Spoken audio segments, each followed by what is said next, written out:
စိတ်ရဲ့ထွက်ပေါက်ဟာဘယ်မှာရှာရမှာတော့စိတ်မှာပဲပြန်ရှာအစာအုပ်ကြီးတစ်ခုရောက်နေတဲ့ပုဂ္ဂိုလ်ထိုအစာအုပ်တွေကထွက်ချင်လို့ရှင် exit ဆိုတာကိုရှာရအဲ့ဒီထွက်ပေါက်ကနေထွက်ရအဲ့ဒါလိုပဲစိတ်ဖြစ်စည်းမှုကြောင့်စိတ်ထဲမှာအကျဉ်းချက်တွေဖြစ်ပေါ်နေတယ်ဖြစ်ပေါ်နေလို့ရှိရင်ဘယ်လိုလုပ်ပြီးဒီအကြက်တဲကထွက်မလဲလို့ဆိုတာစိတ်ထဲမှာပဲပြန်ရှာပေါ့ဒါကြောင့်မလို့စိတ်ရဲ့ထွက်ပေါက်များဆိုတာဘုန်းကြီးတို့တွေလေ့ကျင့်ထားကြရမှာဖြစ်တယ်ပေါ့စိတ်ဖြစ်စည်းလာလို့ရှိရင်ထွက်ပေါက်ရဖို့မှန်ကန်တဲ့နည်းနဲ့ထွက်ပေါက်ရဖို့ရသော်ဘုရားကလမ်းညွှန်ပေးထားတယ်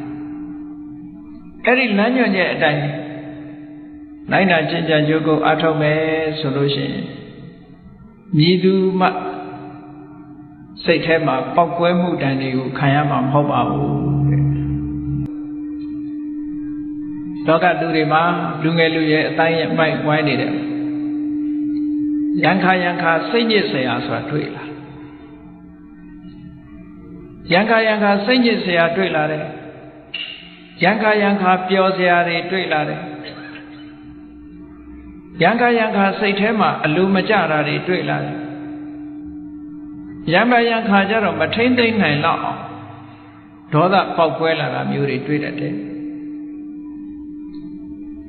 အဲ့ဒါလို့စိတ်အကျဉ်းအကျပ် emotion တွေများလာလို့ရှိရင်ထပ်ပေါက်ရှာမရတော့ဘာလို့ကြ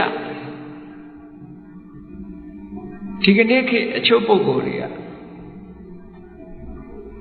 စိတ်ကို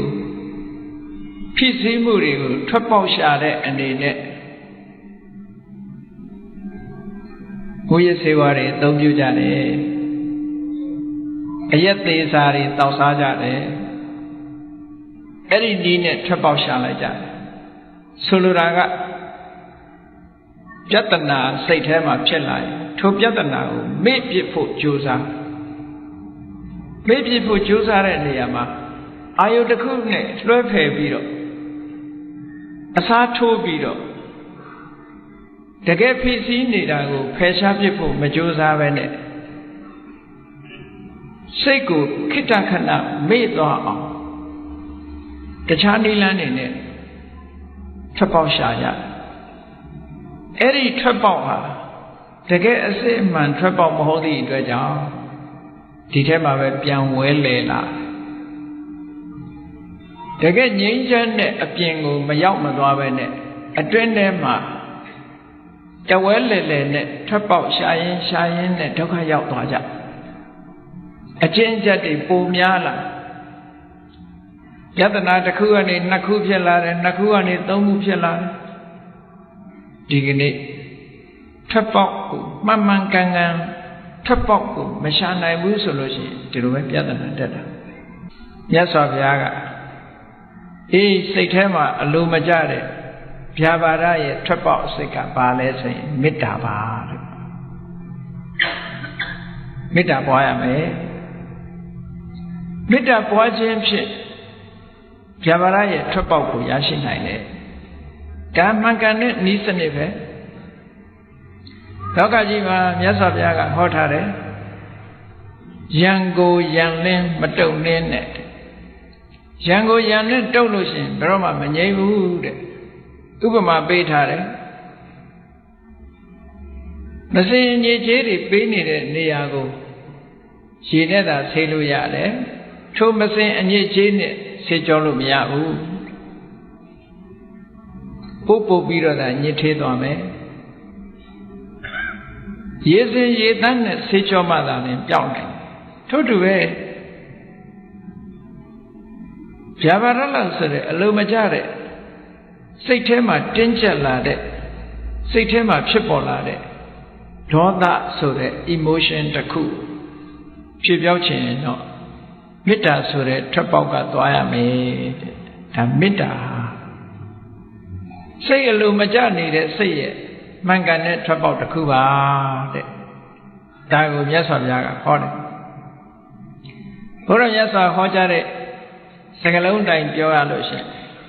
နိတ္တရဏံဣတံဗျာပါဒတယတိထံမေတ္တာစေတောဝိမု ക്തി စိတ်ရဲ့လွတ်မြောက်မှုလို့ဆိုတဲ့မေတ္တာဟာ